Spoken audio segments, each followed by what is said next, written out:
Welcome, everybody, back to Natural AF. I'm your host, Isaac. And I'm Alexa.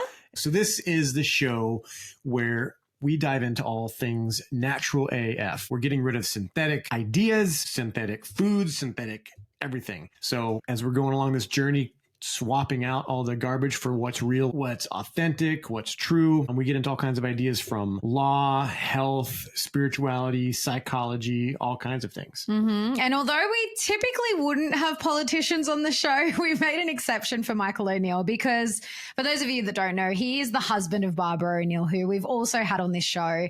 And he's just bringing a different perspective to Australian politics. And I think we really need that. You know, I think we discussed this briefly at the end. You know, people want to try and take down the system and, you know, we got to fight the system. And unfortunately, you can't just remove something that's been in place for, you know, centuries. So, you know, this is the way that it has to happen. And, you know, Michael's doing such a great job with his party and actually giving the pushback that the system needs to start just crumbling on its own, which is what is happening. Yeah. So we're in full support of his party and what he's doing. And yeah, we had a great chat with him. Yeah, he's like a more jovial Clint Eastwood. He's literally like, get off my lawn. Oh, guys, honestly, I was actually thinking that. I was like, how is Michael O'Neill natural AF? Like, just his attitude to authority, I freaking love it. Like, everyone needs to take a leaf out of his book. Like, if that's the first step you take to being natural AF is just saying no to authority and just with such conviction, like. He's a real G. I'd share a cell block with Michael.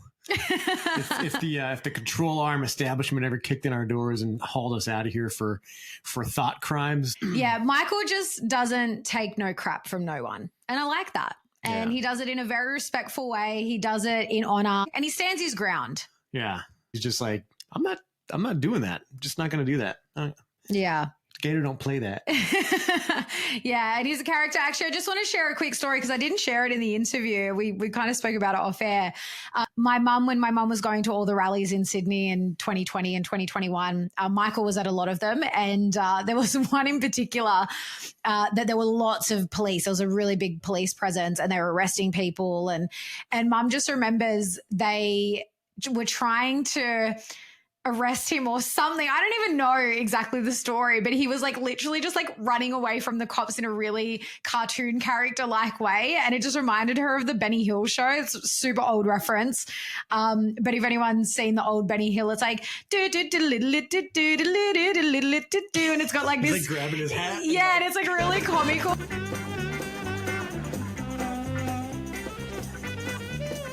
And that was, mum was like, it was literally like watching a Benny Hill show the way he was running away from the police. And so, you know, I just love that because, you know, not all of this stuff to do with like quote unquote fighting authority. It doesn't have to be so serious and let's fight everything and be angry. And like, you can do it with a bit of comedy and, you know, have a bit of fun with it.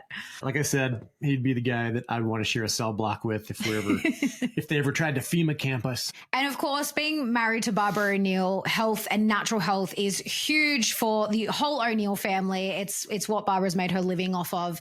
And so Michael really stands true to that as well. And that's what we're all about here at Natural AF. Yeah, and natural art form. I tell people every weekend at the markets, Barbara O'Neill was one of my early inspirations for making home remedies, just simple things. We've tried some of the flu bombs. We've tried different things like putting garlic and onion on your feet when you have a chest cold. Simple things like that, especially during COVID. They didn't want to promote because they wanted everyone taking the pharmaceutical route. Mm-hmm. And it's not like you have to go and fight. You don't have to like, what was that guy in the States that actually shot a freaking CEO of a pharmaceutical company or something like that. You don't have to go that route. You just have to take responsibility for yourself, for your family, for your children, vote with your dollars, choose things that are made with integrity, made with honesty, and that have a track record of working. That's why I made my first product Alleviate, because I needed something for topical pain relief that actually worked and didn't have all the garbage chemicals in it, and it really worked. And we're getting a lot of really good feedback from people. And we've extended the product range out to natural deodorant and a skin repair lotion here in Australia. And the exciting news coming is, which we've been talking about for a while, it's no secret, but the deodorant is coming to the US. Now, if you're not on the mailing list, definitely get on it now at naturalartform.com. You also, when you join, you'll get 10% off just for joining the mailing list. And that's going to be be released to our email subscribers first before we go to the general public. So if you want to get in first for the deodorant in the US, we're going to have 2 different scents on offer. Definitely head to the website and join the mailing list. And of course, as a Natural AF listener, you'll always get 10% off site-wide off your entire order, no matter how many times you order, using the code NaturalAF10. And you can get that at the website as well. Definitely sign up for that, because that's where we'll send out first notice that the deodorant is available.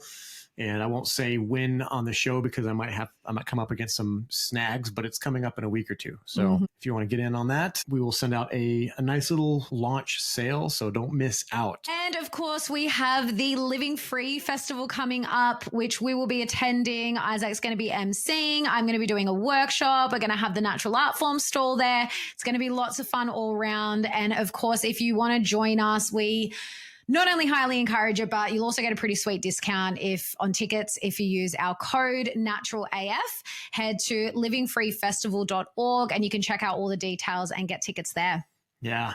And if you're in the States, don't forget to check out the Bertaria Times National Festival. If you really like all of our episodes and what we're all about, and you're not super offended by any of my jokes that I slip in every now and then, you probably fit in really well with the Bears and the Bertaria Times Festival. And I haven't heard anyone that goes there with good intentions that had a bad time. There's a few people that snuck in there and tried to make like gotcha videos about it. It's because Owen is like, he's the most banned, probably the most banned individual. He hasn't been banned from Australia, but I'm sure if he came here, they'd probably kick him out. They probably just wouldn't let him in the country, to be honest. Anyways, he's been kicked out of another venue in Florida, so they adjusted and went to somewhere else. But that's why they made the festival grounds there, because one, Owen kept getting banned from all these places and had to do, pop-up comedy shows at, like, you call it the Comedy Speakeasy at Barnes, and I think he did a children's library or something in Denver, and like, so funny. But anyways, they've got their own space in Missouri. It's amazing. It's wholesome. It's family friendly. And I think it is kind of a really good model of what others can create in their own communities. That's, censorship free from the whatever establishment. So if you want to get involved with something like that, go to bertariacampgrounds.com and you'll see all the information, dates, and what you can expect. Awesome. Well, without any further ado, let's get into the episode.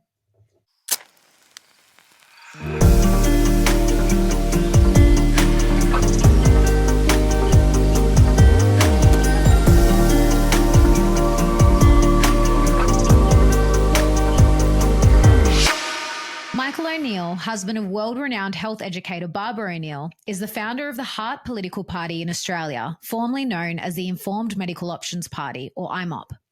Michael has been involved in the natural health industry for close to 40 years and has witnessed firsthand both the effectiveness of disease prevention using lifestyle change and harmless natural remedies, as well as innumerable cases of people who have been seriously damaged by conventional medical treatments, including when his first child was vaccinated.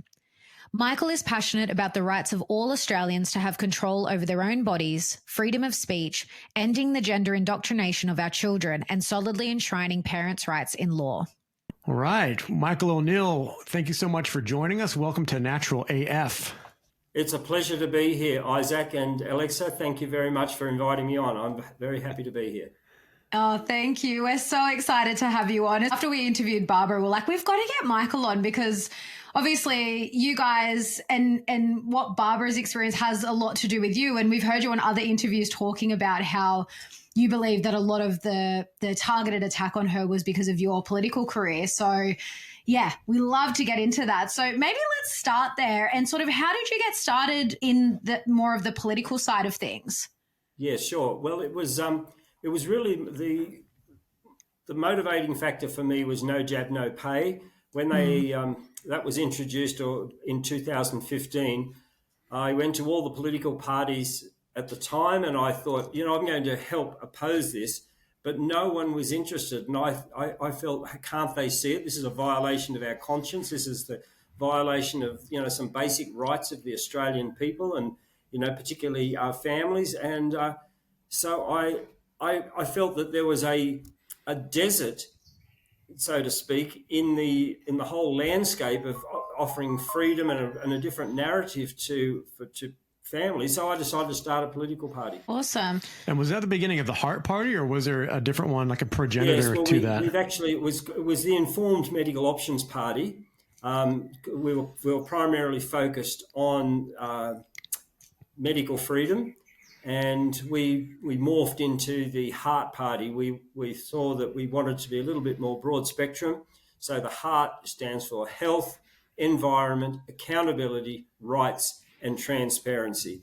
And we thought that really encapsulated us better because we had a broader platform than just the medical freedom, even though that is very huge in our mind, because if you lose freedom over your body, that's the last bastion of freedom a human has, to decide what we're going to eat or put into our body. And of course, my view was that anything that's inserted into your body against your will is rape.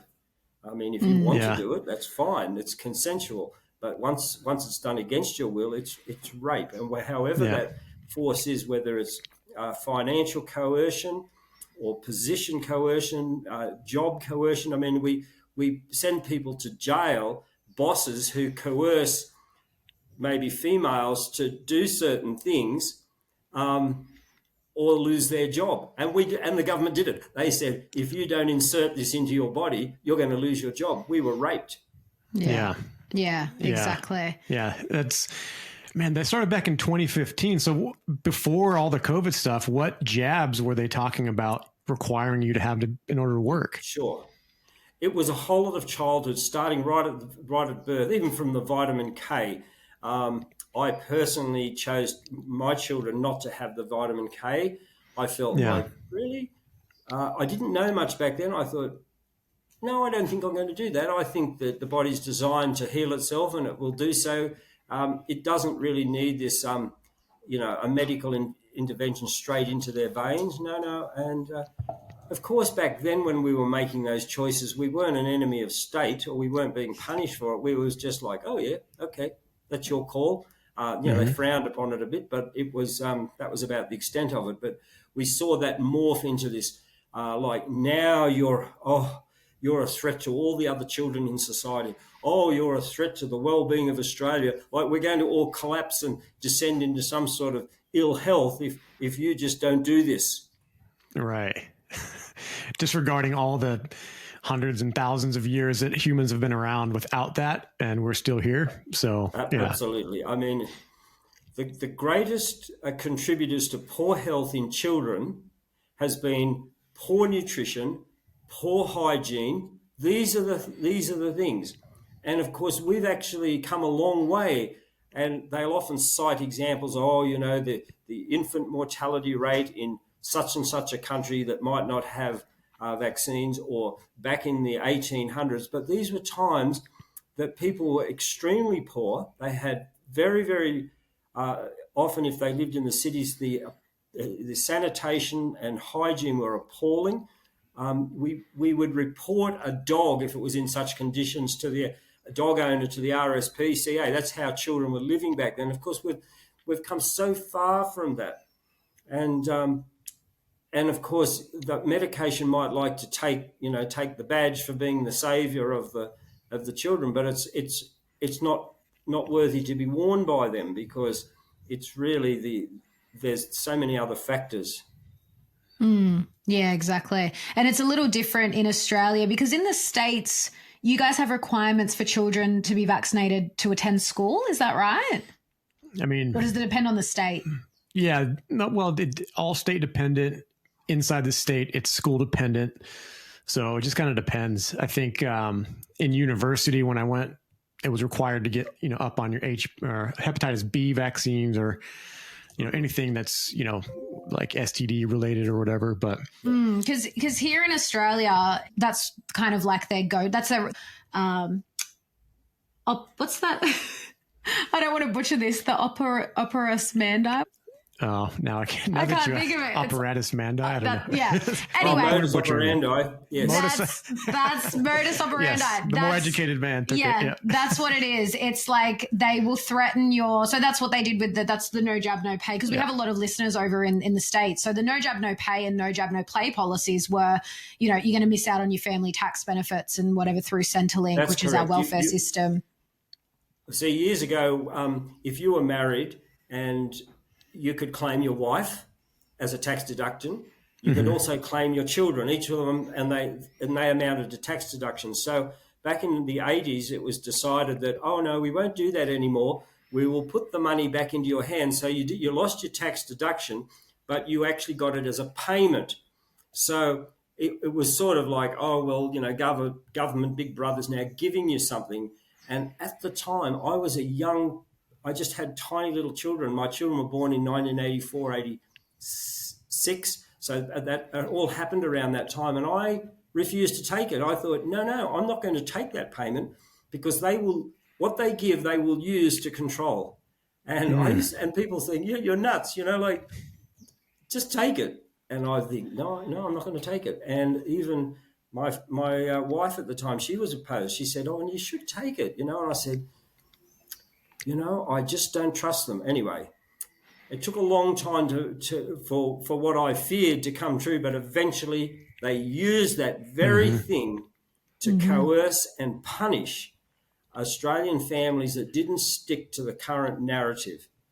And last night, I watched a movie called Bornhofen, and I don't often, and it came up, and I thought, I'm going to watch that. And it's about a Christian pastor who stood during Nazi Germany. And I was watching that, and I thought the principles that he stood for are the same principles we stand for.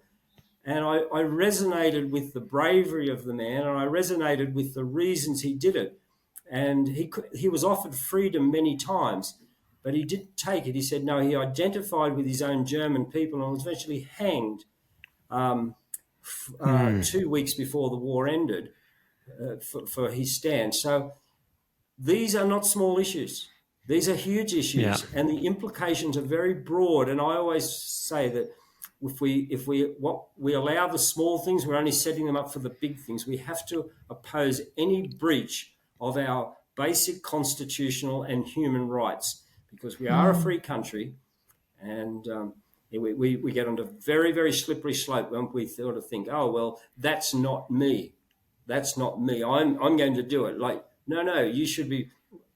A diligent citizen should be prepared to defend the rights of someone you even disagree with, because it's right for them to have the freedom to make that choice under our Constitution. Yeah. Yeah, exactly. So since you're in politics, you'd be the right guy to ask about this. What's the status on so we have the U.S. Constitution, and what was the British document before there was Australia? It's the Magna Carta, right? Carta. Yes. So legally, is that still something that holds weight in the Australian parliamentary system, or do they kind of view it as a historical relic?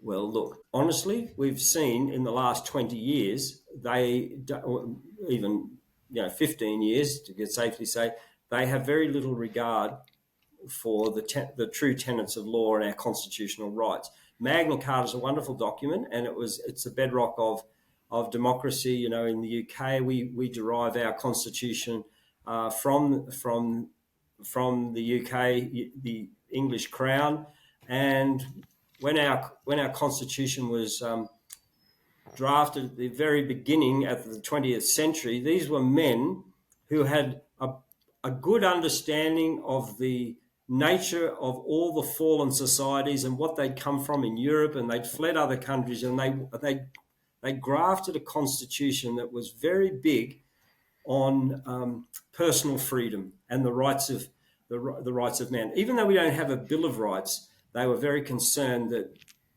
things were put in there.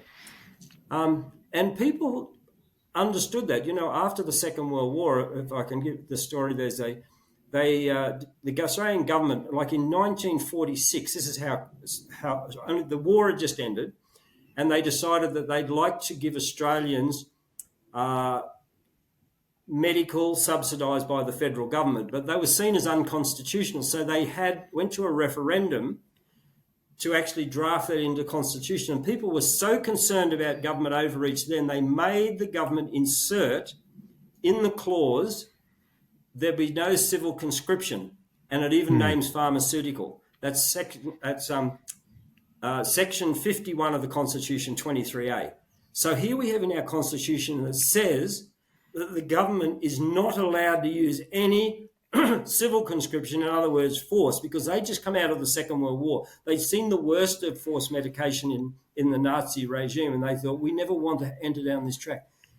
Yeah. Fast forward 60 years, and they did the exact same thing and just disregarded their constitution. So we're in a very, very slippery slope. And of course, myself as a Christian and as a religious person, I'm also very aware of Section 116 of the Constitution that guarantees the right for me to make choices based on my religious views. And one of the religious views that I have is that I'm actually a great believer in natural, and I believe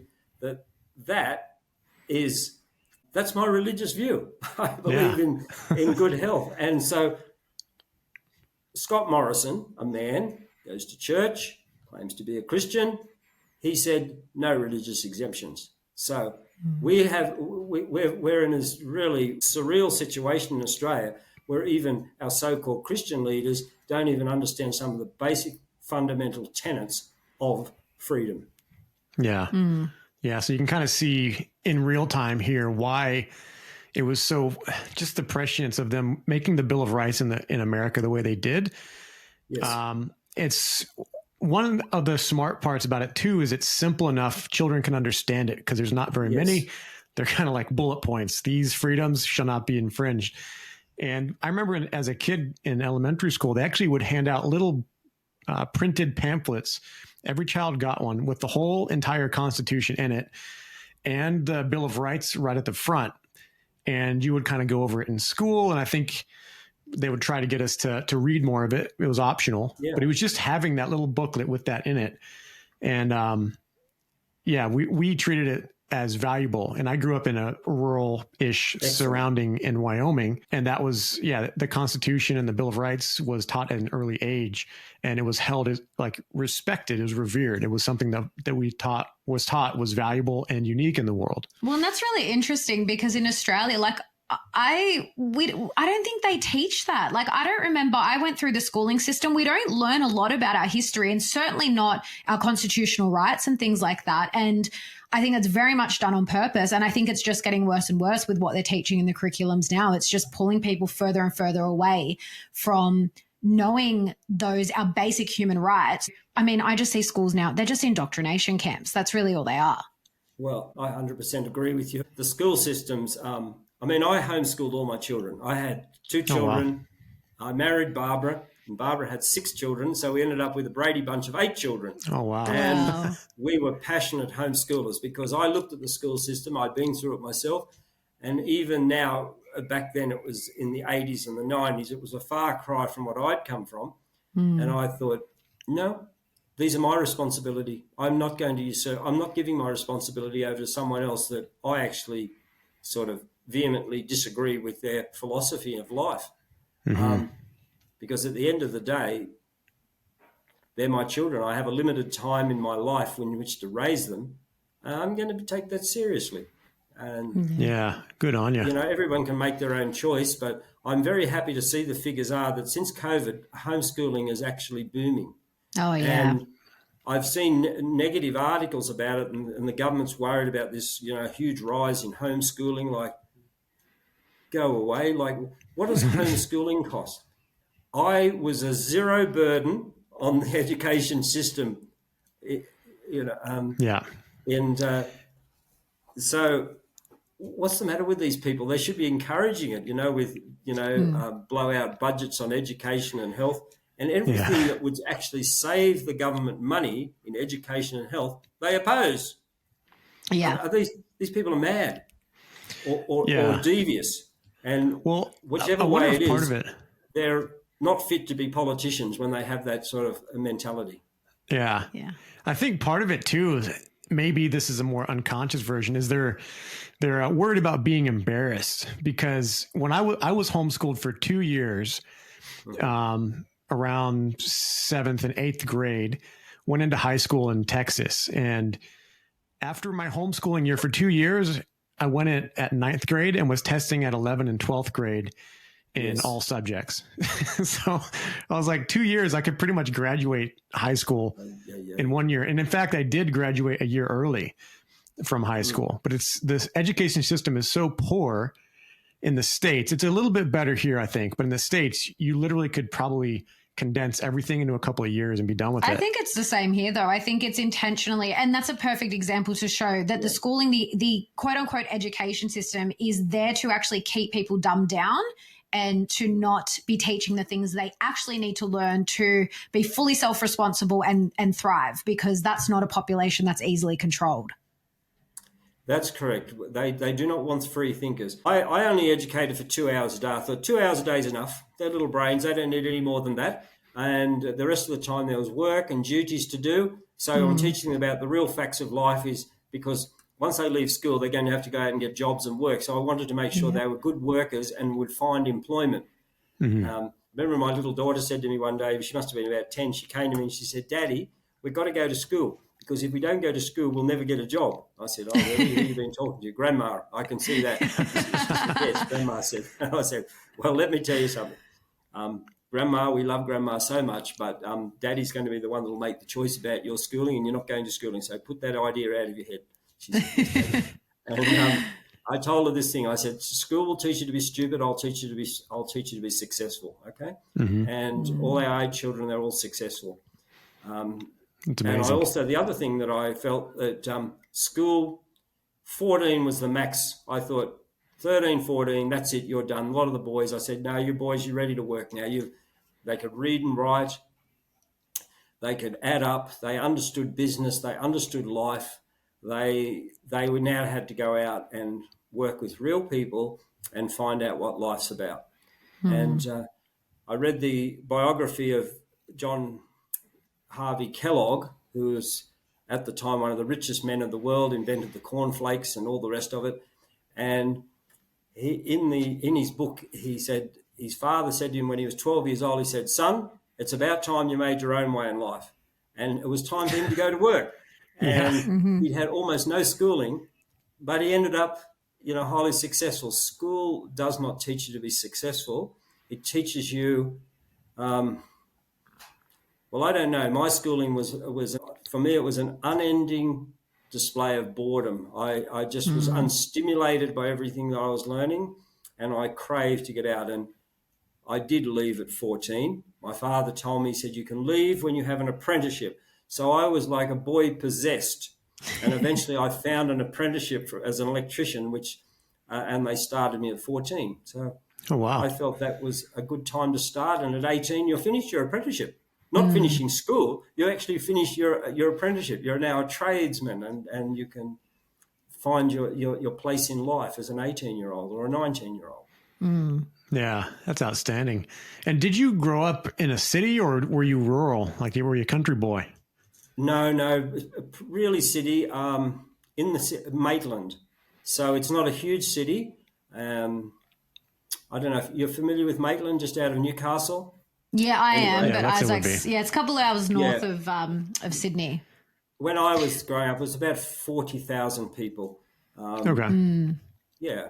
And so that's roughly like my hometown size. Yeah, small. And it's funny actually, because the last company I worked for, they opened up a clinic in Maitland, and I got to know one of the managers that worked there. And although it's definitely more populated, you wouldn't say it's country, but yeah, she rode horses, and it's definitely a bit more of a laid back lifestyle. But I did actually want to ask you, Michael, because it sounds like you've kind of found your way through all of these things in terms of health and raising your kids, and it sounds like very intuitively. But did you have any life experiences, like as a boy growing up, that sort of where you experienced things differently, and that's where you thought you wanted to do things differently? Or what kind of influence do you feel? Well, it's interesting. I'm actually writing my autobiography at the moment, so I'm sort of, my head's reeling with a lot of old stories. But I now, looking back, realise that I was a little are different. I remember I left home at the age of 12 for a while. I went and worked in a city of Armidale and living in a horse stable and a race at the Armidale race course. That was not my parents' intention. I went away for a couple of days and didn't come home. And I used to like to do things differently. I travelled by myself at 13 from Sydney to Perth on the brand new Indian Pacific train line, and oh my gosh, had these sort of adventures. I used to find that stimulating. I've always been a little bit of a talkative and friendly guy. I love meeting people. I found the school system. I ended up in a lot of trouble in the school system. I ultimately was actually expelled.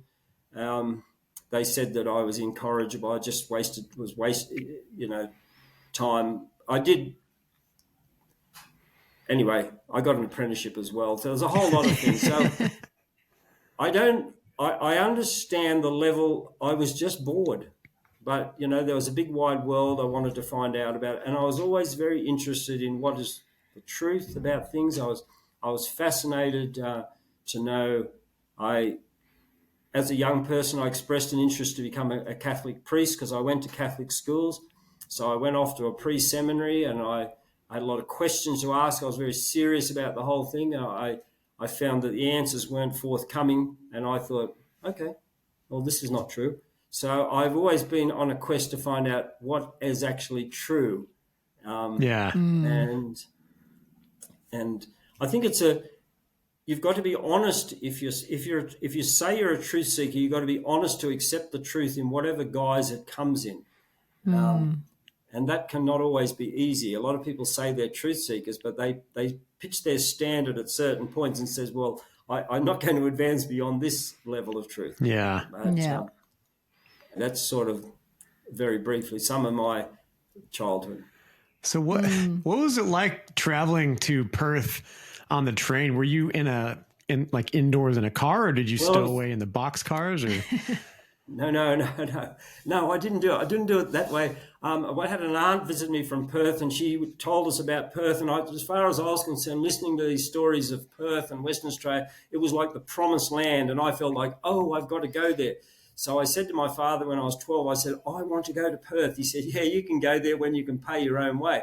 And I said, do you promise me that? And he said, yes, I promise. So what I did, I got a job I was a paper boy. I delivered papers 6 days a week. I worked on the Saturday, every day except Saturday. Saturday I worked 10 hours on a poultry farm, just working very, very hard, and I made money. So it took me over about a year. I was able to save up and buy a ticket, and at the time I was half price, and I still remember the price. It was $88 for a first-class ticket return. Wow. Oh, wow. Wow. I was making $1.20 a week, working 6 days delivering papers. So that just to put the $88 into some perspective, Yeah. And then working on the poultry. So I had a goal. I stuck to it. And when I finally told my father at the age of late 13, he said, oh, no, that's impossible. You can't go. I said, but you made me promise, Dad. You promised. And he was also a man that valued your word and truth. And he said, I did. And he said, oh, but Mike, I never thought, let's just wait a few years. Yeah. You're only very young. I said, Dad, you told me when. And so I went on a 6-week journey. And I had a wonderful time. I just wandered the streets. I went to Rottnest Island. I just it was a great adventure. Of course, I had to come back to school. It was like, no, back to prison. I was let out of jail. Yeah. They were just, everything was it was just boring and irrelevant to me. It never, nothing tigged in my interest level there, Yeah. So, well, that's incredible because that just shows you when you put something for some people have that ability. I think everybody does, but some people don't have contact with it where they just pick a direction, focus their energy into it and just follow it through until completion. And I've done that a few times in my life where I didn't really know what the end destination was, but I was dead set. I'm going to do this.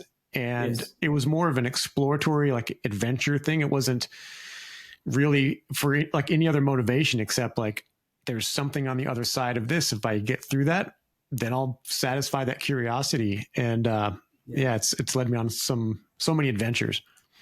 Yes. Yes. So, you know, I'm writing a book at the moment, and the title is called "Life Wasn't Meant to Be Boring." It's life is an adventure for Barbara, for myself. We've both been very conscious of what is the truth, what's right, let's have a different life.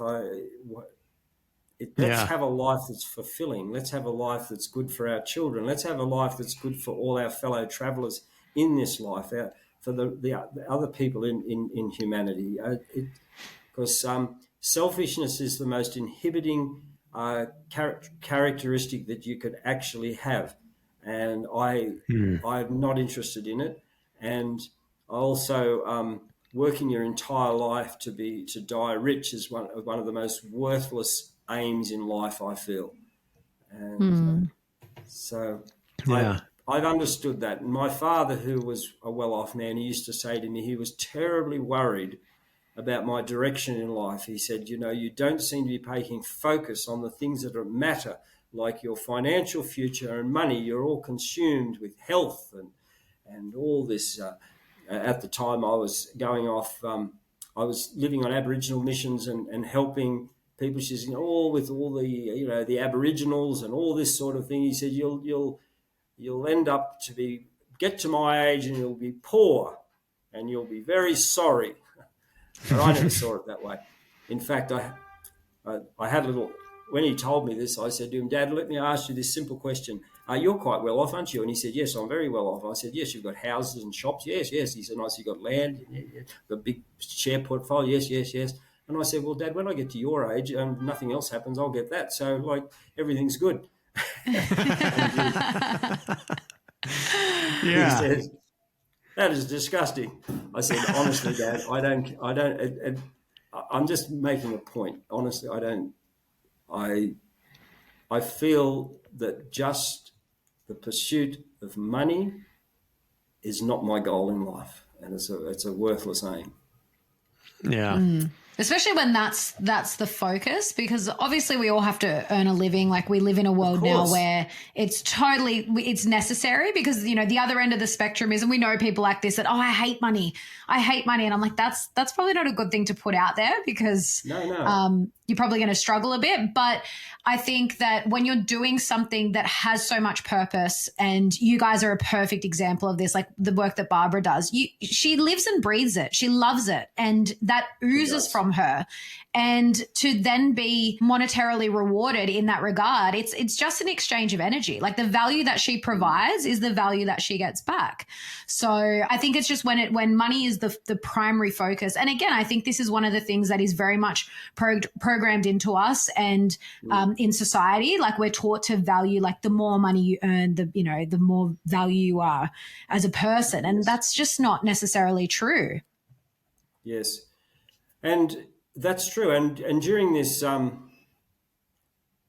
journey Barbara and I are on, we've been married actually for 28 years, coming up for 29. Wow. And particularly in these last years, we get to meet a lot of people. We've met Hollywood stars, we've met famous sportsmen, we've met royalty, we've been in their homes, we've been in their palaces. And we always say they're really nice people, but, they're just people. There's nothing there. We don't think, oh, wow, they're a better person, or, what an honor. Yeah, it was interesting. We're in the home. We're in the palace of I won't say who, but a royal family, and we'd been there since 6 p.m. And at 9 p.m. I said, I could see Barbara was getting a bit tired. I said, we're going to actually leave now. We really appreciate your time. They said, oh no, we want you to come and have dinner with the whole family, because there's more of the royal family. And I said, oh, well, what time do you have dinner? And they said, 10:30. Oh, wow. I said, no. Definitely not. No, we're going to go. We're not eating that late at night. So, and Barbara I could see she was like, I know my little wife, She works hard all day. I tell her she's like a little ant. She gets up in the morning, and then at the end of the day, she drops off and she wakes up early again and she does it all again. And she's funny. She'll say to me, "Oh, your little ant's been busy today." Anyway, so we left, and they called the limousine and took us home, and then all our friends, when I mentioned a couple, they said, "You what? You walked away from dinner with the royal family. Like, are you mad?" I said, "No, it's our bedtime." So yeah, I love that. That would be what I would say to anyone. If you invited me to your house and said we're going to have dinner at 10:30, we'd say, "Look, we're going to pass, honestly." Right. And it doesn't matter whether it's Joe Blow down the street or whoever it is. That's the way it is. Yeah. Is that a cultural thing with royal families, or in that part of the world in general? Do they eat that late? I do believe so, because I did I was questioning, and they said, they seem to get up late too. Yeah. Oh, well, that's because, are you in Dubai right now, Michael? I'm in Dubai, yes. Yeah, so because my mum's side is of Middle Eastern descent, and the Middle Eastern countries, they get up late, they stay up late. It's very common for them to not only eat dinner late, but they'll sit up and drink coffee at like midnight. It's normal. Yeah, it's that kind of people. Definitely, definitely a cultural thing.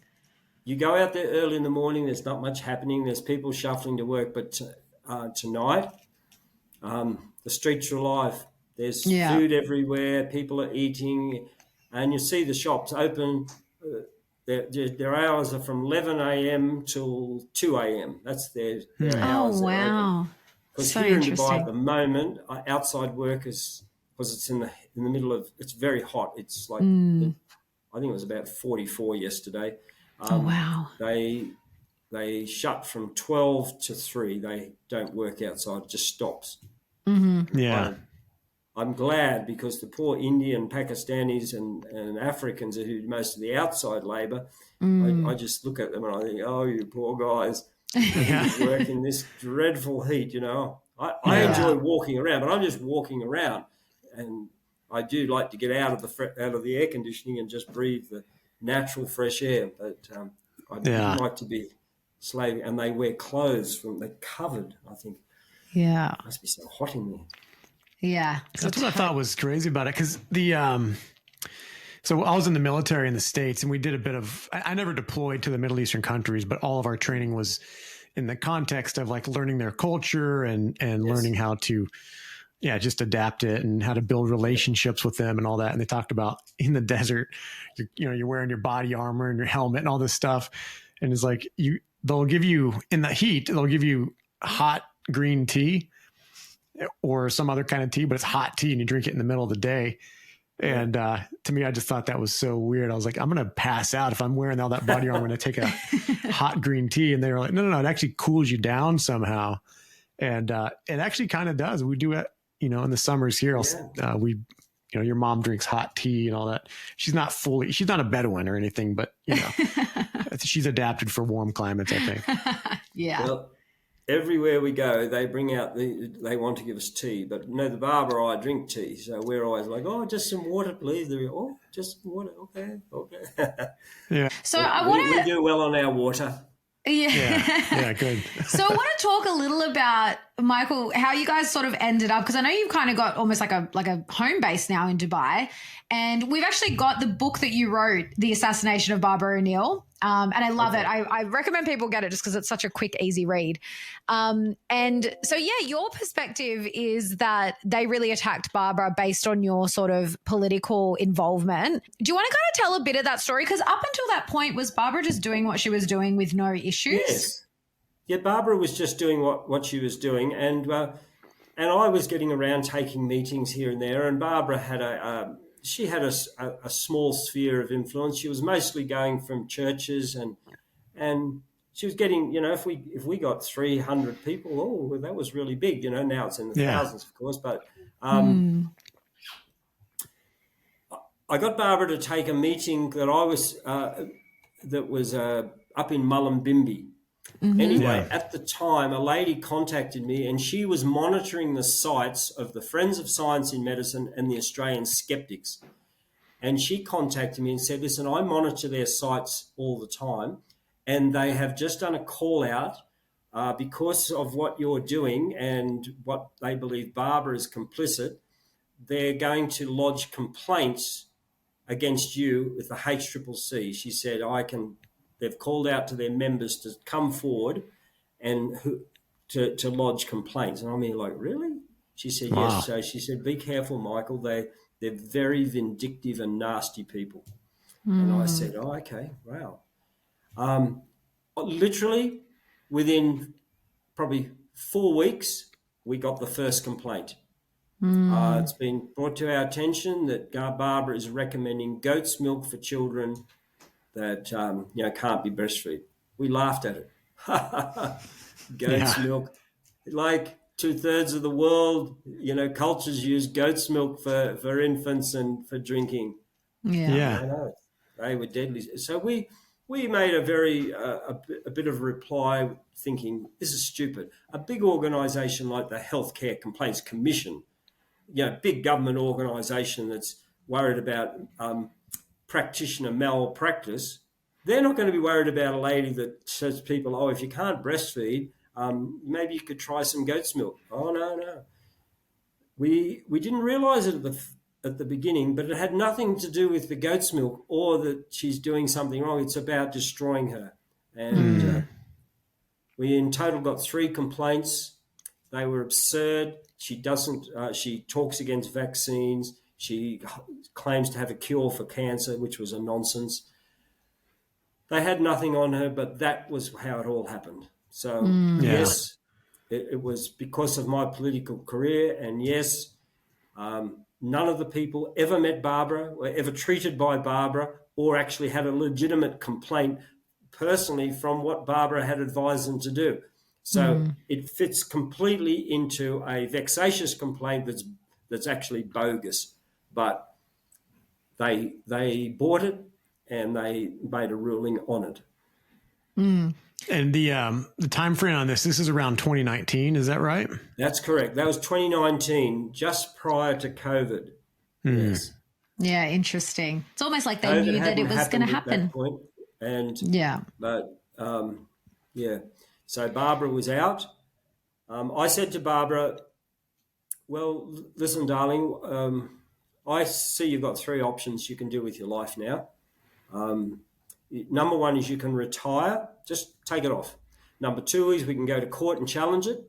And number 3 is that you can just work overseas. And I no sooner finished the last, she said, number 3. I said, really? She said, yes. I don't want to retire. I believe that God has given me too much information and I can be of help to people. And I never want to go back into court, because she'd been in one of their kangaroo courts. And she said, no, I'm happy to just go overseas and work over there. I said, okay, then I'll make that happen. And that's what I started to do. Then I started to organise a speaking schedule for her overseas. Yeah. Beautiful. And you see what happened. Yeah, exactly. Yeah, bless her heart. We spoke about that when we had her on, and just saying that it was the best thing that could have happened for her, because she literally just blew up after that. And we've literally not met anyone that doesn't know who she is now. And so I guess I wanted to ask, like, how did you guys end up now sort of having this home base in Dubai? Because obviously so that was back here sort of 2019, and we're in 2025 now. So, did she sort of travel all over the world and you went to different places and then you've just kind of found that you settled in Dubai, or is there a lot more demand for her there? There is a high demand for her in Dubai, Middle East. She goes to Saudi Arabia, Kuwait, Qatar, Wow. India. She's very popular with the different royal families in these areas, particularly the female members of the families. Yeah. And so also Barbara had been excluded. She now was not making any money in Australia. All her income was outside of Australia, yet when we were bringing it back, it became taxable income. So we thought Barbara's over 70 years old. I spoke to a taxation lawyer. He said she lives outside of Australia more than 6 months. I said, yes, definitely. It's more like 9 months outside of Australia. plus. Yeah. And so what we did, she is not a resident for tax purposes in Australia, and she's now has her base in Dubai for her. Yeah. That's very adaptive not for me. thinking. I still run my business in Australia, and we pay all our very high taxes in Australia and so forth. Yeah. For me. But for Barbara, who's been booted out of Australia and doesn't earn anything in Australia, yes. So we set Dubai as a base, and they have very, very, very good tax situations. And we just have some extremely good friends here. Good. Nice. Yeah, very, very nice. Beautiful. So the Arabs in these countries are very love warm. coming over to visit. I just had my granddaughter here. I've just sent her off. She's gone to Kenya for 3 months to work in an orphanage that Barbara and I support, and I'm a director of. So nice. we have our fingers in quite a few pies, and so it's a nice little place. But I still spend most of my time around Australia. Yeah. Well, you would have been here recently for our recent election. Is that right? Yes. I was there for the election. I was out there on the polling booths and getting around. Yeah. And how did it go for the Heart Party? How did you guys go this time around? Well, in the Senate, I got 93,000 votes, which is, it's nice to know that 93,000 people decided to give us number one.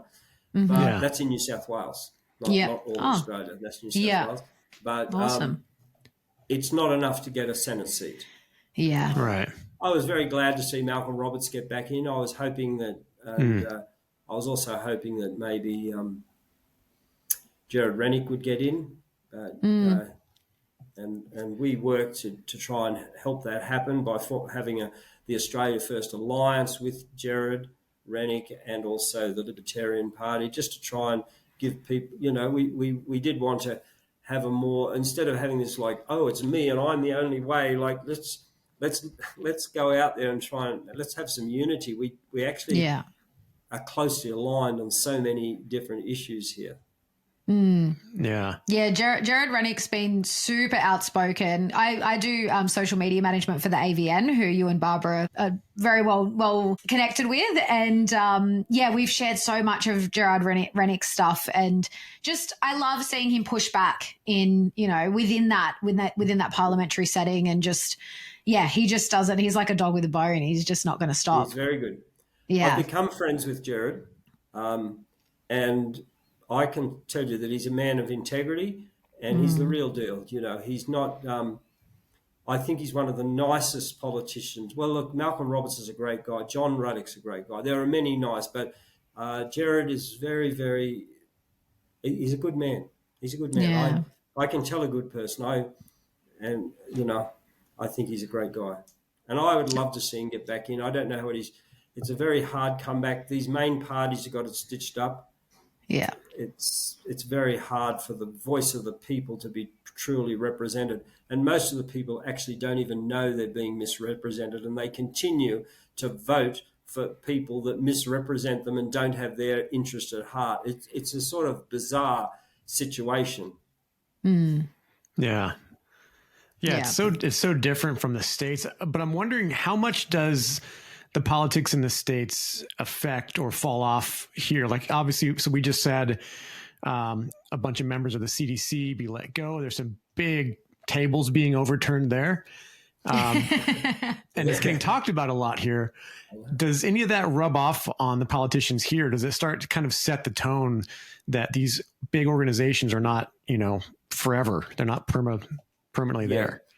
Well, the interesting thing is that in Australia, particularly in Australia, we don't actually generally have very strong politicians. I actually think they're quite weak. So if you look back, just to go back to Nazism or even to Stalinism, the government controlled the narrative and the propaganda armor of the media, and the media controls the people. But what we have today, the media is actually overshadowed the government, and the politicians are terrified. I mean, literally terrified of bad press. And so they will do anything to appease the whatever the current media narrative is. So now we have the media in control of the politicians. So our real enemy in Australia, yes, while weak politicians are a problem, we have a real big media problem. And now, because I've been out of Australia, I've been trying to catch, and most of the what's the feeling in Australia, and what I can pick up from Australia and from talking to people back there, there's very little, there's almost no mainstream narrative of this amazing decision by Robert F. Kennedy Jr.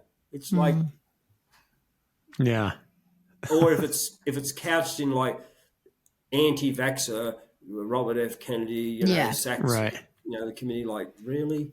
Have these people stupid? Here is a man that he comes from American royalty. His father was assassinated for standing for the truth. His uncle was assassinated.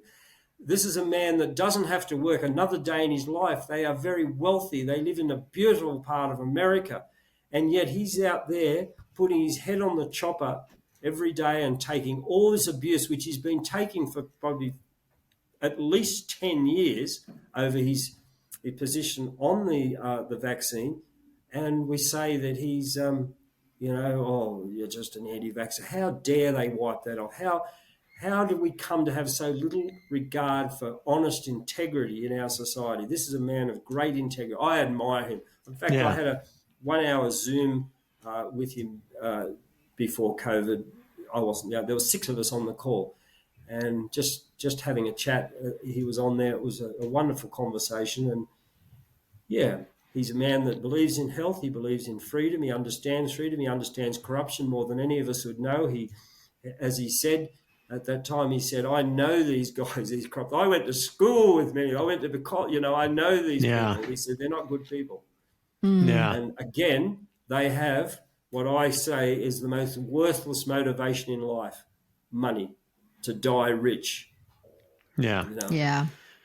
Yeah. Is it the same in Australia? Do you notice?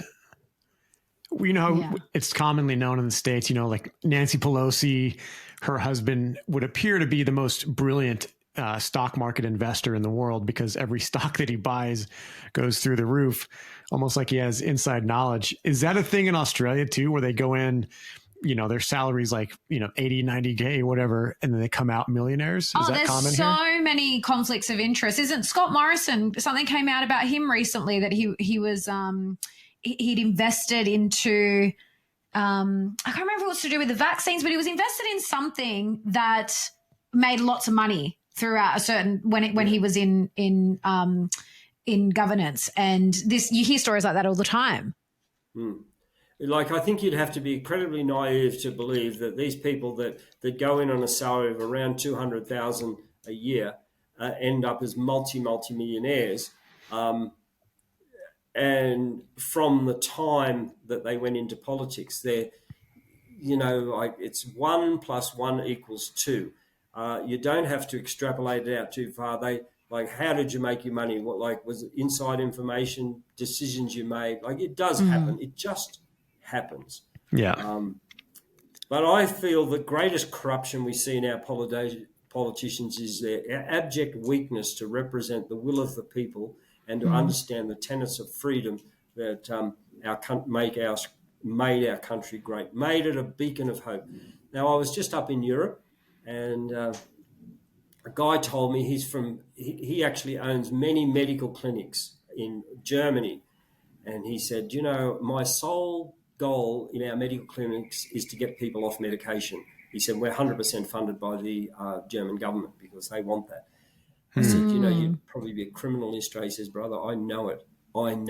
He said, we were thinking of opening in Australia. We sent a team down there. They came back and they said, not Australia.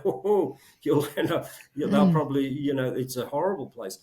But why I started with him is because he told me, he said, we always thought, he said, I'm originally from, Serbia, and we've had a terrible war there, but we always used to think when things go pear-shaped in Europe, there's always Australia. We always go to Australia. He said, after COVID, we all thought, hell, we don't want to go to Australia. What happened down there? What happened to the country, the kangaroo and gee, everything's okay in Australia, you know, crocodiles, Steve Irwin wrestles the crocodile down. Like, now we're just this country of, someone's sick over there. No, we don't think, someone's sick over there. Let's go to their home, take them food and look after them. No, we're like, no, we put on a mask. They can't come out of their home. We have to punish them. How dare they be sick? They could hurt me. We've gone from this inverted society where we were once a people that go and help the sick neighbour to one now we're scared of them and ostracize them and even be angry at them for how dare they be sick. And maybe they didn't have the vaccine. Maybe they didn't wear their mask properly. Their own fault. Yeah. We've lost some of the basic compassion that's a bedrock of our society and the United States and England. You know, this is not of our basically our Protestant heritage, which basically brought this about. You know, it was caring for our fellow man, caring for each other. Your problem is my problem, you know, and we have an Anzac spirit. Like, once upon a time, what we used to do, we would give our life for freedom. We would forego our safety for freedom. Now what we do, we forego our freedom for safety. It's upside down. And once we forego freedom for safety, then we are open to any narrative, long as it comes under the banner of it's for your safety. Oh, yes, okay, yes, well, take their freedom away, take their assets away, take their money away, take their job away, because it's all about safety. Yeah. Yeah. So how do we turn it around? Where do we see it going to flip it back the other way? I feel that Australia is a long way. I do despair of our situation in Australia. I'm very encouraged by the situation in America, because I do see there is a flip. But, you know, you can see two very polarized positions in society. And it all depends where the narrative is coming from, because when I was over there, we also have a warehouse and business in Texas. And when I'm over there, like, everybody is like, yay. Well, no, it's like you don't hear any negative. And I'm just curious. I'm just mixing with people in business. It doesn't matter. They're all like pro the new direction America's taking, you know, stamping out corruption and waste and lowering taxes and, you know, closing the borders. They're all happy with that. So, but, you know, if you look to Australian media, you would think that there's a huge proportion of people in America are very unhappy, because that's the one-sided view you're getting.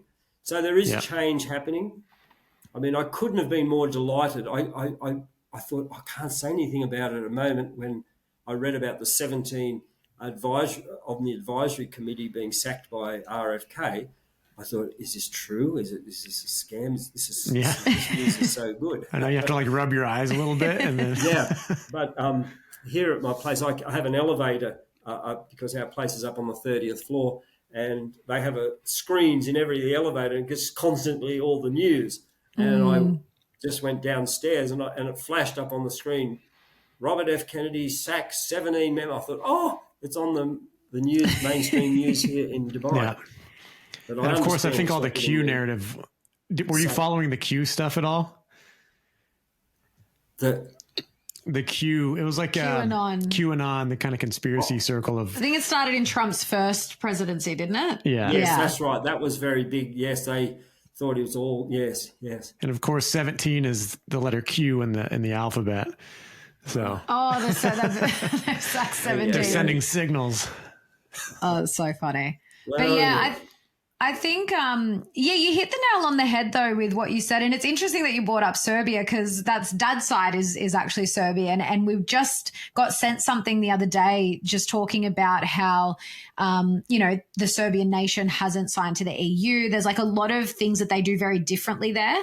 And it's interesting because, that's Australia was always seen as this place of opportunity, this place that you could go and start over and have a great life. And it's just really interesting that you're sharing that perspective, because I think a lot of people, the perspective of Australia has shifted in these last few years, because what did we get known for? The harshest lockdowns, people getting shot at with rubber bullets. We just had Nick Patterson on recently, who is still going through the courts with everything that he experienced from the police brutality and getting wrongly arrested, wrongly accused and arrested and all this stuff.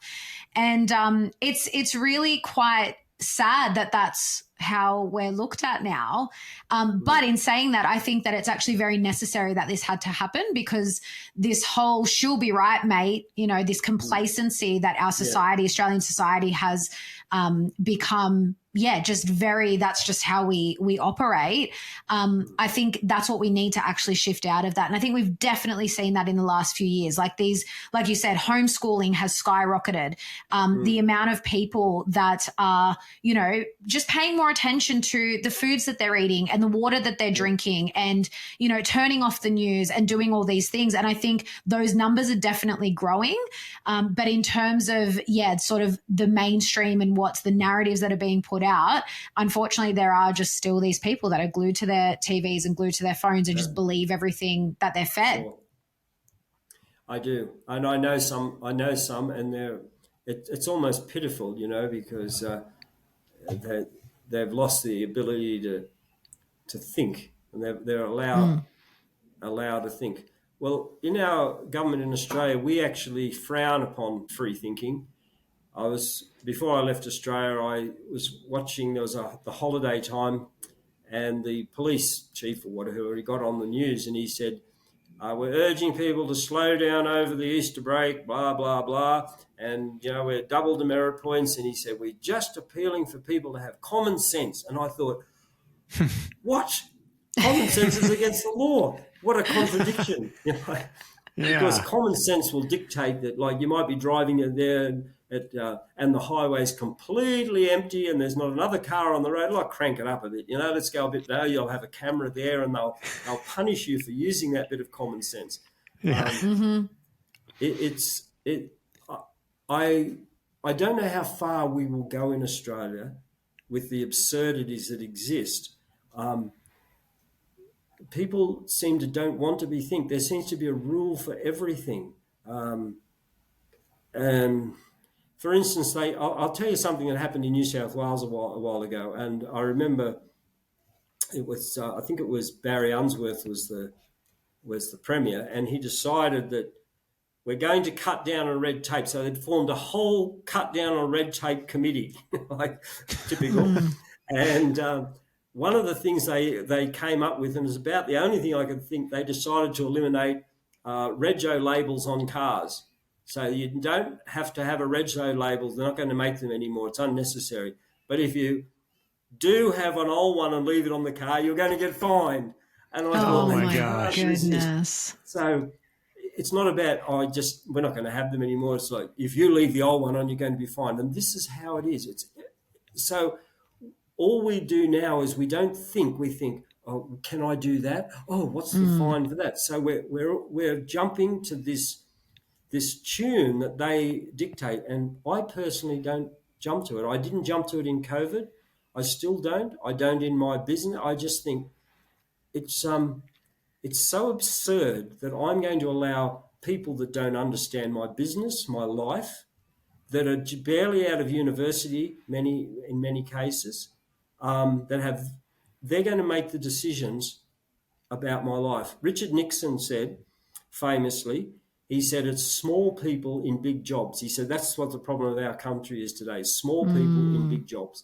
And Australia is rife with a public service, and those that are either in the public service or funded by the government, around 25% of the workforce. There's not a lot of room to move there, there's rules for everything. Terrible. Yeah.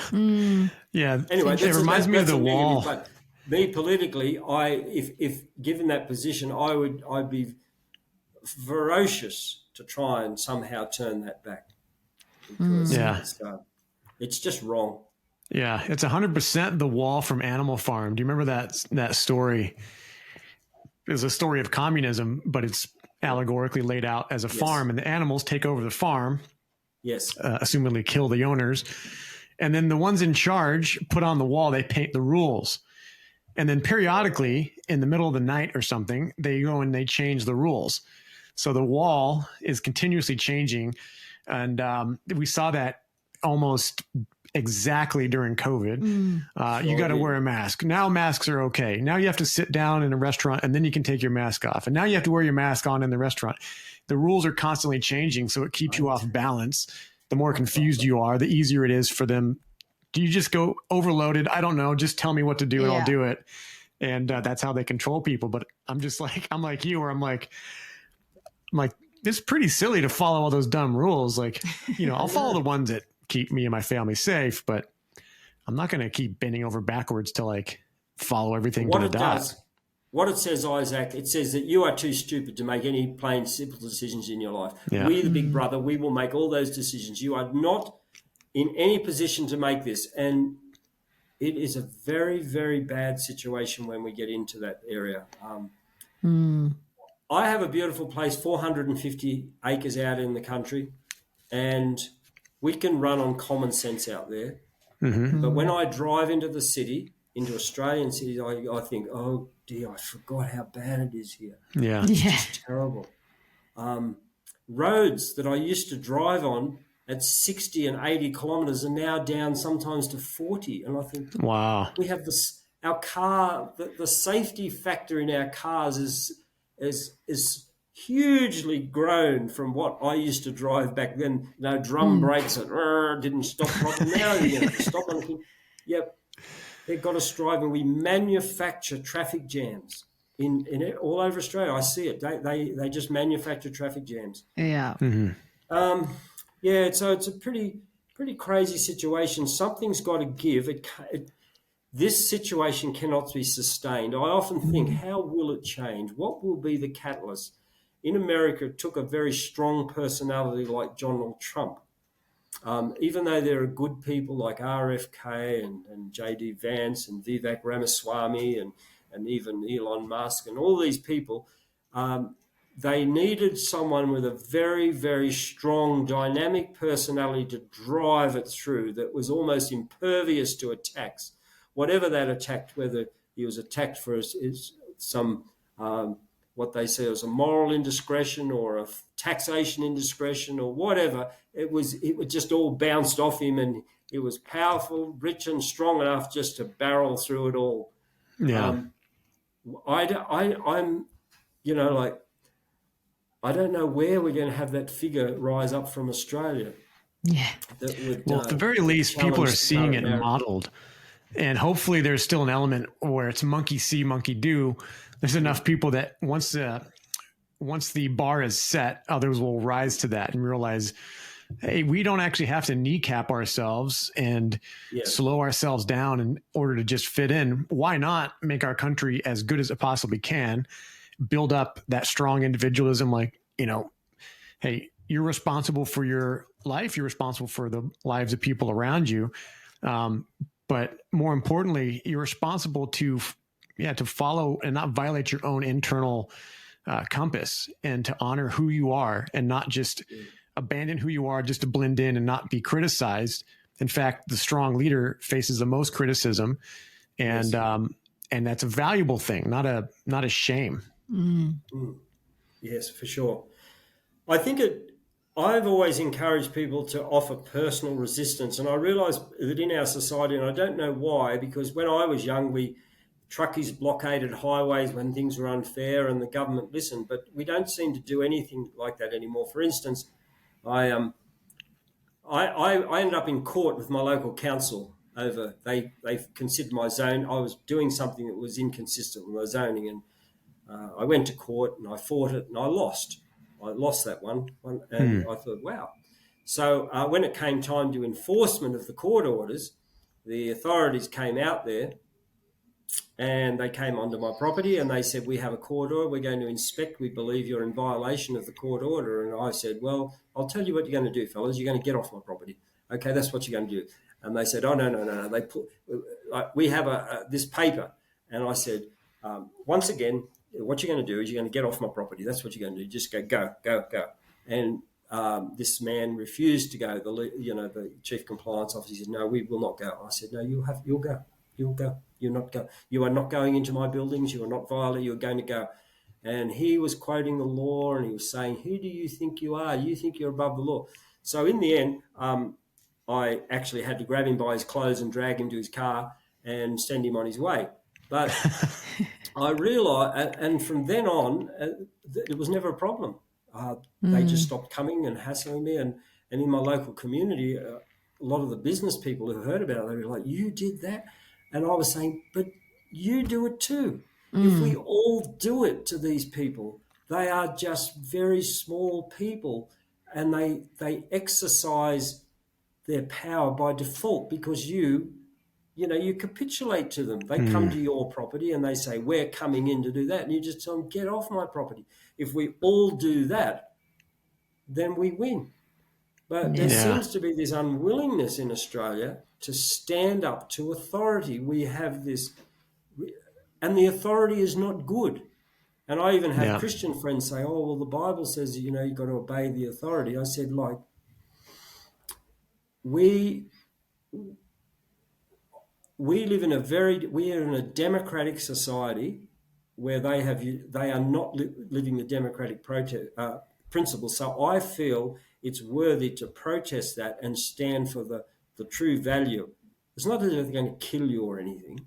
You're not forfeiting your life.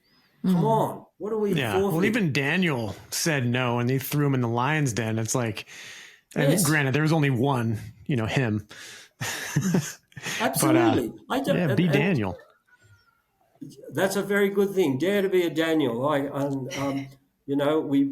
We read this, and that brings me to another point, the appalling behavior of the churches today that have all these stories, in the, of Daniel in the lion's deaths, and Shadrach, Meshach, and Abednego who wouldn't bow down, even though it was law, and so many stories of passive resistance to authorities that cost people their life, and we just capitulate and we think, "Oh yes, but we must be peaceful, we must be nice, we must be compliant."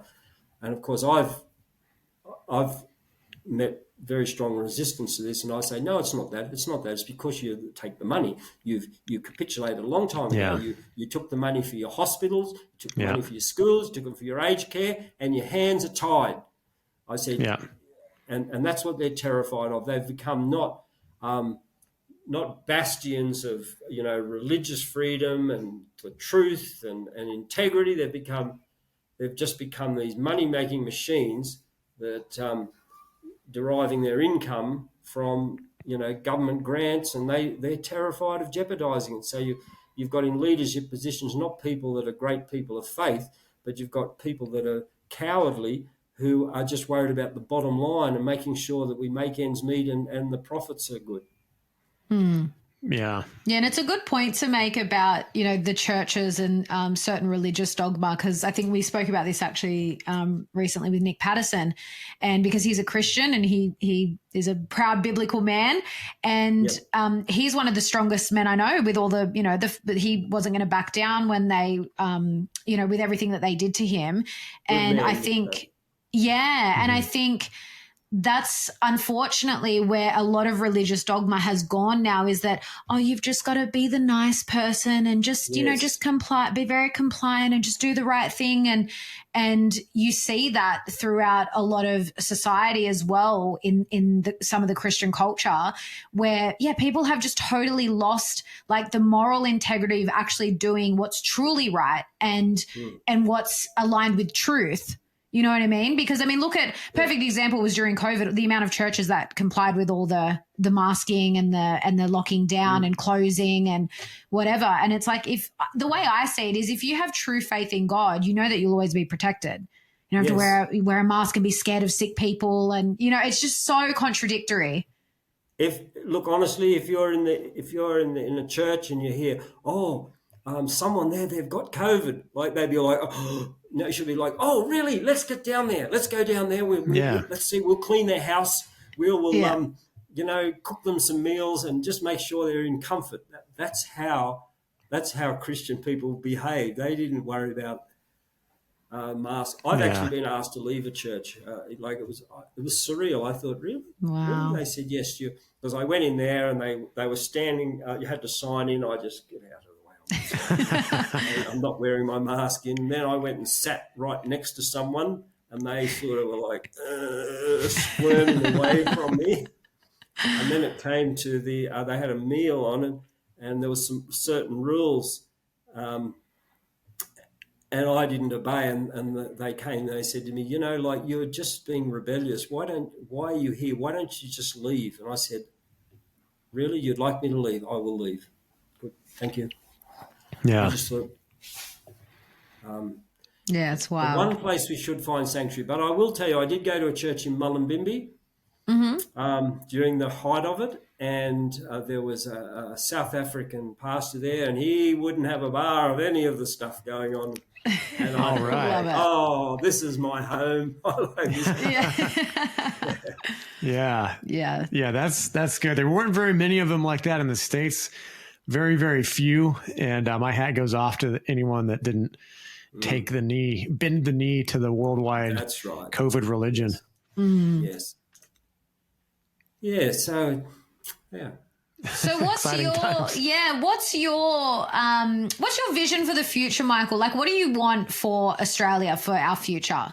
Yeah, I would like to see Australia basically embrace the principles of freedom. I just feel that we need to then somehow there's an acknowledgement and a wind back of this excessive overreach of government into our everyday life, right down to our absurd traffic rules, to our the regulation of our houses. We have a housing shortage in Australia, not because of all the migrants coming here. Like here in Dubai, you have no idea the level of migration here. But do they have a housing shortage? No, because they don't have the incredibly restrictive housing rules in Australia. Like we've got this land of wide open spaces and all the land, yet, no, you can't build here. And it's just it's unbelievable. We have a manufactured housing shortage. I was hoping I would never even be in politics so much if the Liberal Party, which is the Conservative Party, it's a contradiction, isn't it, Isaac? Yeah. It's very different. It's the Conservative Party, but the Liberal Party of Australia, but it's imploding, and they still don't get it. They don't get why they're imploding because they don't have a conservative voice. I would like to see. And I've even thought of, that party with its implosion, are they wide open? Are they open for change? But they don't seem to be, to realise and admit that they've failed because they're not listening to the people. They're actually trying to be like the socialist left. They've become a proponent of socialism principles. During COVID, they were also, right out there pushing the non-freedom narrative. So I am hopeful. I'd love to see somehow a change coming. I don't care what direction it comes. I don't care if it comes from the Liberal Party, a powerful individual, or any of the minor parties. That doesn't matter to me whatsoever. I do hope that we can turn back this tide. It'll need someone very strong. I do believe that it'll need a leadership personality. I don't know who. I think there are people there on the landscape that could do it. You take Jared Rennick. I think he's a good man. He's got a lot of powerful. He'd be a good leader of the party, actually, of their party. But what did they do? They dumped him as his pre-selection because he's getting bad press.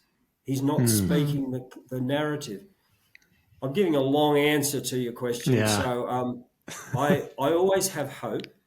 Yeah. I'm just not sure where it's coming from. I do try to be part of the solution and not part of the problem.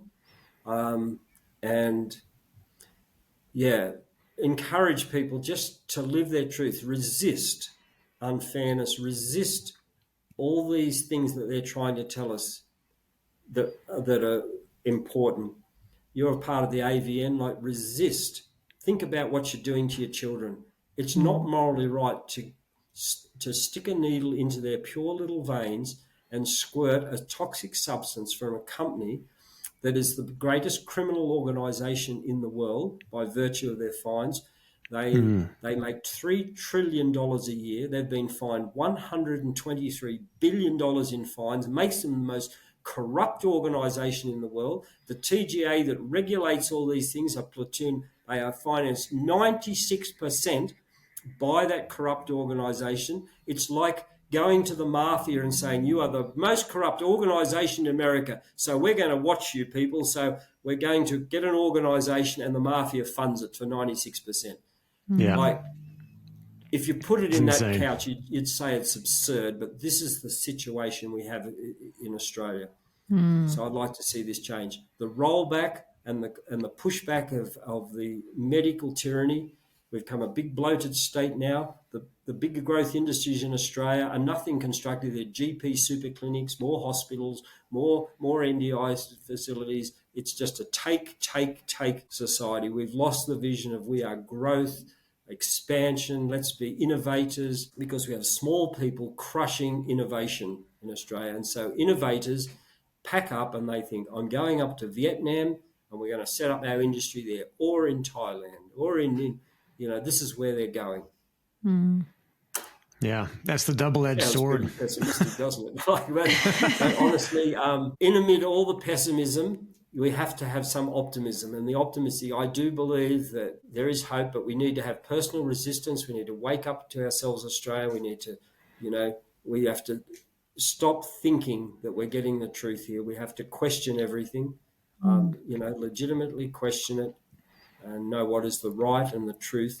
And I do. It doesn't matter what area I'm in. I've always questioned everything. So I questioned my Catholic upbringing. I questioned, then I became an atheist. I questioned that. I put that through a full analysis, and then I eventually rejected that as well, because I felt I have to follow the truth wherever it leads me. I question the vaccine narrative. I question everything. And like, why saying that? Who's saying that? Why are they saying that? What's in it for them? Because there's, weigh it all up. Yeah. Just Yeah. be thinkers. Yeah, and that's very good advice. I think that's what we've lost. And again, it's part of the way we're so indoctrinated through the schooling system is not to question anything and to just take what we're told from the authority figure and just go with that. And yeah, people like you are so needed because, we tend to do the pendulum swing as humans. We see something we don't like and we want to go to the complete opposite side. And I think a lot of people have done that with politics where they're like, well, the politics, it's all corrupt and whatever. So let's just forget all about it and not pay it any attention. And, people that want to tear the system down and whatever, it's like the system's kind of crumbling on its own. Like I kind of see it's going to get to a point where it's just going to kind of implode. But in the meantime, it's within these systems that we need to push back and we need to question and we need to start saying, no, we're not going to accept this. And like you said, the more we do that, the more it only takes one person and then one person, does it. And then and it has this ripple effect. And the more we do that, that's when these things do start to change because people stop going along, just going along to get along and start actually enacting their own will. And then that's what creates the change. Yes, absolutely. Yeah, and I appreciate you being forthright with all that because it takes the first step really for the change is like they say in Alcoholics Anonymous. What is it that you got to start with admitting you have a problem? Yeah. That's the first step to stopping the problem. Yeah. And people are slowly starting to like realize that.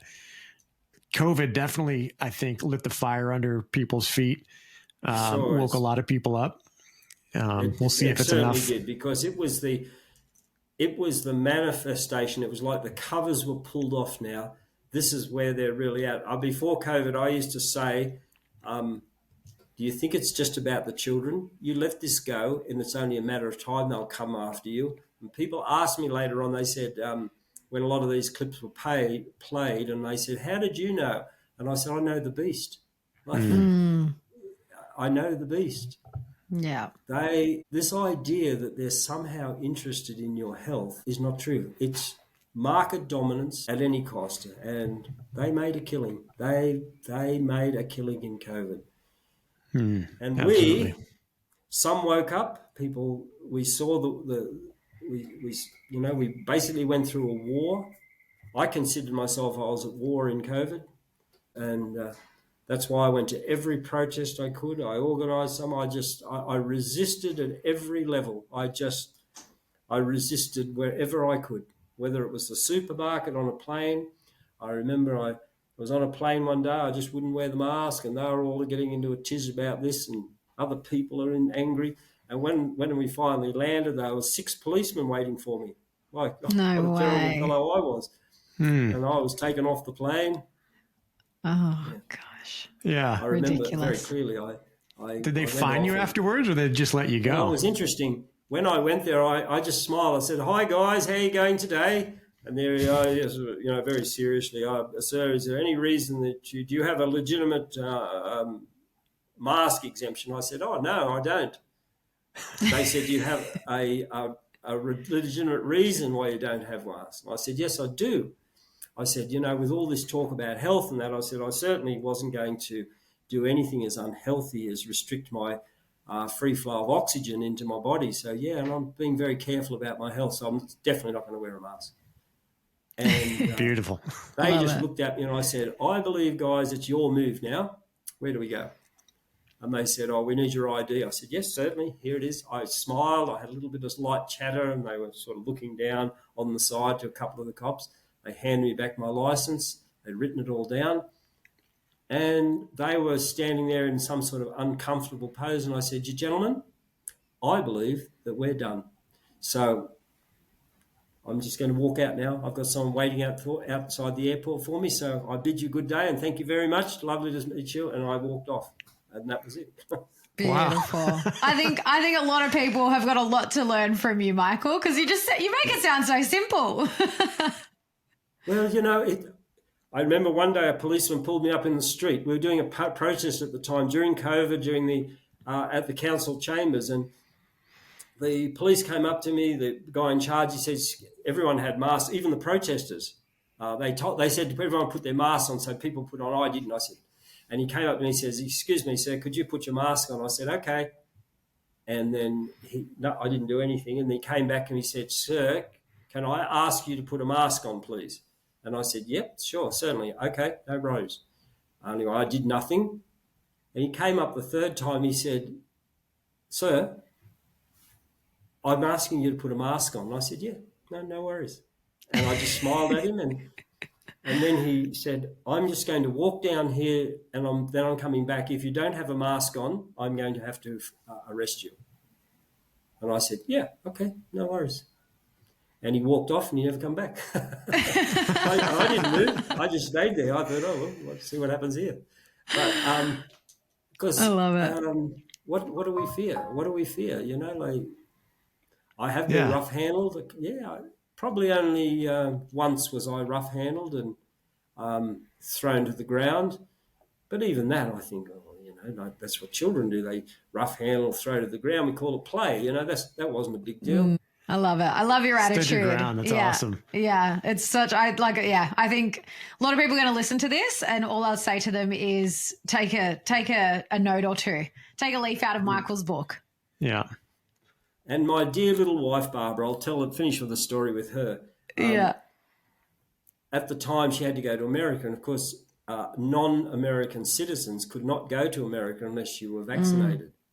And we had someone, a doctor said, "Oh, we'll give Barbara a medical a certificate." And I told Barbara, "It'll show that you've been vaccinated." She said to me, "Oh, no, I'm not going to take that. That's a lie. I don't want that." I said, "Okay." And I said, "Well, I'll tell you what I'll do. I'll just buy you a ticket and you can go. And we'll just leave it in God's hands." She said, "Yes, I would. I'd be much happier doing it that way." So we bought the ticket. We went to the airport.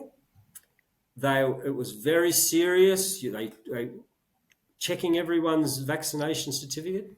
We had none. I was standing there with her. I thought, "Oh, let's see how this goes." And we talked about it. I said, "What's the worst thing I'll do? Are they going to shoot me?"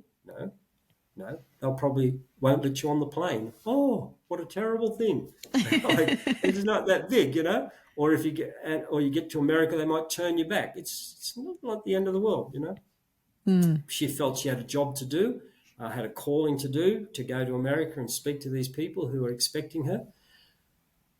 We got up there. They never asked her. Not a thing. They asked people in front of her, behind her. I was a witness to this. But with her, they just gave her the boarding pass. She went into the airport. They had another check, because for particularly people going to America, a special check for your vaccine certificate. Once again, they never asked her. Everyone around her never asked her. When she got to Dallas, they made an announcement, could you line up and present your vaccine documentation for those non-American citizens? She just lined up. They never asked her. Everyone in front of her, behind her, all around her. So that's amazing. That's absolutely miraculous. Love that. We just felt that it was like God just had his hand on Barbara. We've seen many incidents. 100%. And I really value my little wife. She's a timid little soul. She's 71 years old. I mean, but she just goes. She says, oh, whatever. She'll often say, whatever you think, husband. If you think it, I say, yeah, just go. And I trust in God. He wants me there. And if I don't, if it doesn't work out, that's fine too. No problem. Beautiful. Bless her heart. It's I was just going to say, such a great place to operate from, because my grandma was a bit like that. During COVID, she didn't get the vaccine, and she's got health issues, so she's quite often at the doctor, and they kept asking her every time she went. She goes, no, thank you, and that was her stance. She's very religious, and that's her whole stance was. If she's a little old Serbian woman, if God want to take me, he take me when he's ready. I don't need vaccina. Yeah, that's right. Yes, I don't know what we think. Do we think we're immortal? Goodness me, people have been dying. You see that narrative on the television and an 83 or a 92-year-old died. I've been thinking, yep. And let me see how that's different to any other time. Like, people die when they get old. I mean, exactly. It's just, and what do you usually die from? Flu, pneumonia. That's usually the takeout for people that are old. It's that was not unnormal. But what was very unnormal was a friend of ours whose 16-year-old grandson, died 2 days after having the vaccine. That's not usual. Wow. So a 93-year-old died. Oh, there's a 16-year-old died over here from the vaccine. Oh, I'm not going to report. That's a conspiracy theory. Absurd. Like, really? I mean. Yeah. Yeah. I know. It's common sense. But like you said, common sense ain't so common. It was right there in people's faces, and they just looked the other way. It's against the law. There's rules against it. It's all right. We'll throw those rules out. We'll conditionally accept whatever they hand to us. But well, thank you so much for your time, Michael. It was great chatting to you. And where can people sort of stay connected with you and support the Heart Party and things that you're involved in? Well, you can at theheartparty.com.au. So heartparty.com.au. That just takes straight to our website, and we've got a lot of information there. We've got some great people behind the scenes. We're very passionate. You'd love all our people in our party. We're a very peaceful party too. We don't have internal fights, because we're very focused on where we're going, on our goal. We don't get caught up, in petty power struggles. We're actually 70% women as our membership. Oh, wow. So we do have a strong female base, but we've got some very good, strong men in there as well. Yeah. Beautiful. Right. Awesome. Well, we'll link everything in the show notes, and we'll definitely be rooting for you again at the next election. Thank you very much, and all the best. Thanks for inviting me on, Isaac and Alexa. Yeah. And God bless you both. And I hope this little interview is useful. Oh, it's more than that. It's amazing, and it was an honor. It was a pleasure meeting you, and big fan of the example that you're setting for young men, both here and around the world. So thank you. Yeah, absolutely. Thanks for tuning in to the Natural AF podcast, where we explore holistic healing modalities, mindsets, and methods that reconnect us to nature and our natural state of being. If something resonated, share this episode and see the show notes for our guest links, as well as all of our discount codes for our aligned affiliates and Natural Art Form, where we handcraft a range of organic, natural remedies that help support your body's natural healing abilities and help support the show. If you're listening on Spotify or Apple Podcasts, please take a few seconds to leave us a rating and review. And if you're watching on Rumble or YouTube, hit the like button and drop us a comment, and be sure to subscribe to our channel for the latest updates. We're not here to conform, we're here to remember what's real. So step into your power, be curious, and be natural AF.